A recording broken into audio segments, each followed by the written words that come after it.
Hello, bonjour Alberta. Did you know that at least 238,000 people speak Français in Alberta? And those numbers just keep on growing? Oui, oui, c'est vrai, it's true. And thanks to Shaw TV Community Access Programming, we get to reach out to everyone to let you know all about special people, places, events, and activities happening right here in this great province, in both English and en français. That's right, mes amis. We begin the first part of our program in English, and then we repeat it en français. So stay with us. Restez à l'écoute.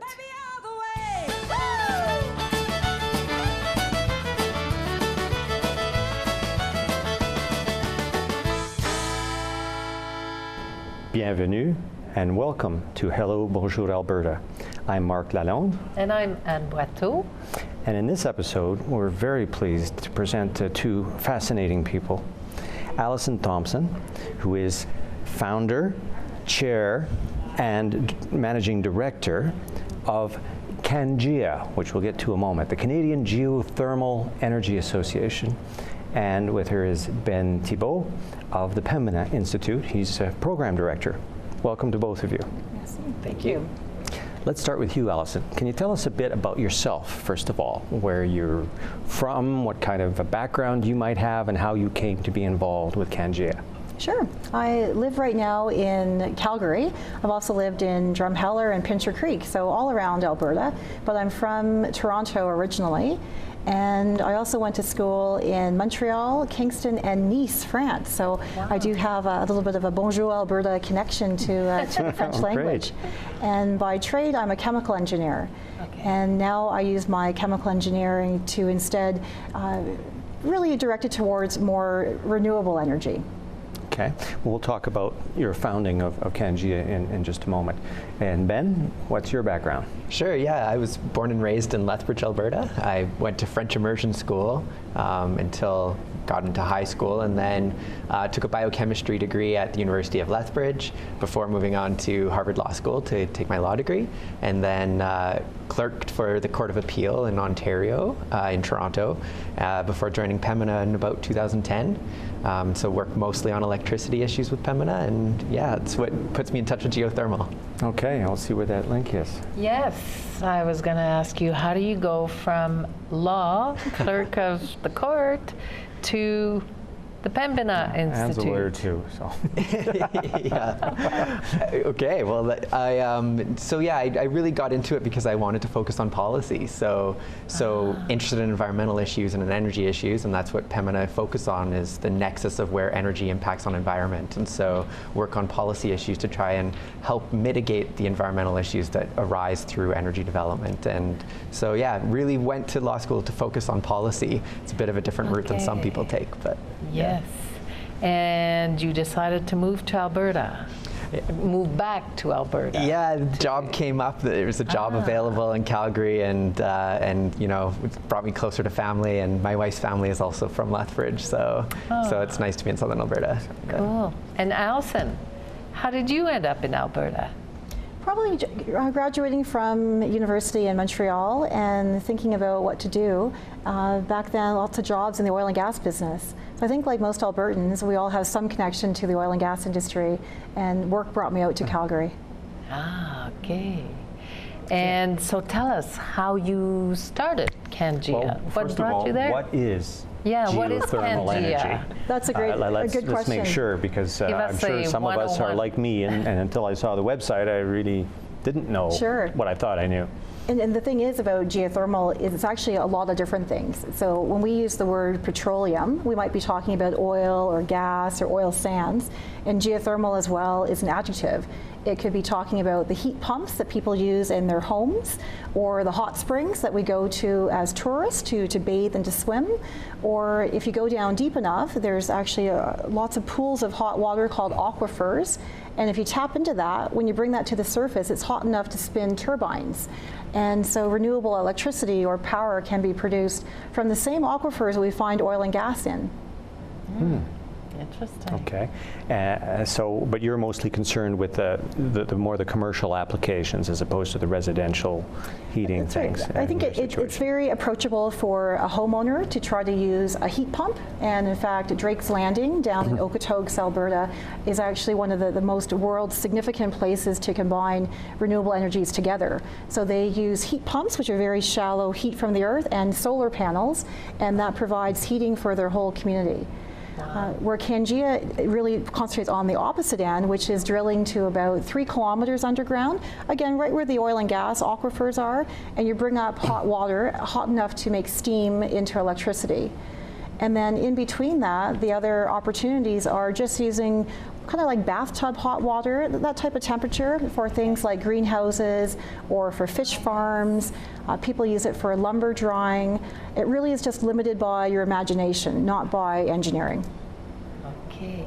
And it is renewable because you take that water and re-inject it back down. Absolutely. Right? So the water is just the carrier of the heat. So the water itself is not really what we want. We want the heat out of the water. And so you drill a well to bring it up, you use the heat, but then you put the water right back to where it was from, which makes it a closed cycle and renewable. Because the Earth's core keeps heating the water. Yes. Over and over again. Over and over. Yeah. And the Earth's core is actually hotter than the surface of the sun. So it's just an amazing amount of heat that we have at our disposal. Well, that would last a while, wouldn't it? It would. Yes. So the organization. Yes. Tell us a bit. CanGEA. So it's an association. It is. Of what? We have industry or corporate members. We also have individuals and even students. So there's about 50 different companies who believe that we could be using geothermal in Canada. Because we are power, a baseload source of power, we can compete with natural gas or coal or hydro. Or for the entrepreneurs who want to have maybe a lobster farm in Alberta, you could have a fish farm, which with warm water from the earth, and have this kind of really imaginative idea that you otherwise wouldn't think you could do in Alberta. But because it's so plentiful and hot, the economics make geothermal heat really interesting for kind of small business ideas. So my background is finance and economics. So I want to know, when you say economical, like how would it compare if we're generating electricity with geothermal energy, for example, per kilowatt hour? How does that compare to coal-fired or natural gas-fired production facilities? Right. Well, right now geothermal power doesn't have any subsidies at all compared to other types of conventional power that have subsidies in our country, such as oil or gas, diesel, or coal. Worldwide, the price for power is about $100 per megawatt hour for geothermal, which happens to be the national Canadian average for what power costs in our country. So it's right there as competitive. Okay. And since we're talking a little bit about oil and gas and drilling of wells as well, why would we not talk to oil and gas companies about their abandoned well or wells they're thinking of abandoning? Once there's no more oil and gas, there's still water down there. Would that be a possible partnership? It's just such a wonderful experience that most people from Alberta and even Saskatchewan have a basic understanding, no matter what job you have during the day. You kind of understand how oil and gas works. And so these ideas are available for anyone to really understand that we've already drilled the well, we've found the hot water, the resource. It may have had oil with it, but when the oil is gone, you still have that water resource. However, you'd have to drill another well because, of course, again, we're renewable, so we want to put that water back down where oil or gas was just taking it out of the ground. And many other countries in the world are doing just that. It's actually called co-produced fluids. You get the best of both worlds, the oil and gas as well as the geothermal energy. So what does CanGEA do with its time and effort? What are you trying to accomplish, and how do you go about doing that? We do a lot of education and awareness. I think a lot of people don't associate the hot springs they visit as a tourist as actually a resource. And if you think about 100 years ago, again, back to oil and gas, we found oil and gas by looking for seeps. And that's what a hot spring is. It's just a seep of that hot water resource. And of course, technology has advanced a lot in 100 years, and we can actually borrow techniques and technologies from mining and from oil and gas and even aerospace looking down on the earth to find those hot water pools. And so we want to bring that awareness and education that it's actually just everywhere beneath our feet. Just as a country, we haven't yet used it. And 24 countries around the world do use it for power, and 82 countries use it for heat. Again, those lobster farms and things like that I was talking about. So is it evenly available across Canada, or there's some areas of Canada that have more accessible or better quality or hotter water available to them? You definitely want to go find a volcano. And so those volcanoes usually mean there's a lot of heat nearer the surface, and of course the nearer the surface you go, the shallower you have to drill, which makes it less expensive. However, right across Canada, everywhere you can think that there is an oil and gas field, which is literally almost all of our provinces except for Prince Edward Island and our territories as well, there are huge aquifers of, again, this hot water and oil and gas. And so it's very evenly spread across Canada. There's just different types, the volcano type in BC and Yukon and Saskatchewan, Alberta, and Northwest Territories have more of this oil and gas style aquifer type. Then Yellowstone has them all over. Apparently Yellowstone is the hottest place, on Earth in the world. But given that it's obviously in a national park and it's a kind of almost like a dangerous volcano that might go off in our lifetime. Reminds us on a regular basis that it's there. Yeah, yes. maybe we should just leave that one alone. Is generally the thought. Seems to be blowing off steam all by itself. Just fine. Thank you very much. Okay. So how do you raise money for your association? Well, we're very active with workshops and other types of conferences. So this year alone, it's only June or July, summer now, we've had about 12 events already. And then, of course, we're talking about our 50 members, so there's a membership fee involved. And we really encourage citizen scientists. So maybe you're out going on a hike and you see a seep, you see a hot spring. There's about 157 of them in Canada that we found, and there's probably even more. And so for $10, we have a citizen membership, and people can get involved that way. Nice. Okay, and if people want to get involved? Website is probably the best place to go. Lots of available resources and of course, email addresses and ways to contact us. So regardless of whether you want to simply participate in the, what do you call it, citizen scientist? Citizen scientists. Citizen That's right. scientist. I'll practice that one.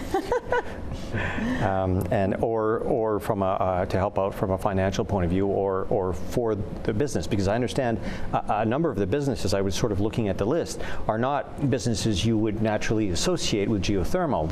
They're in a related business. There are a lot of oil and gas companies and related drilling companies and all kinds of things like that. So.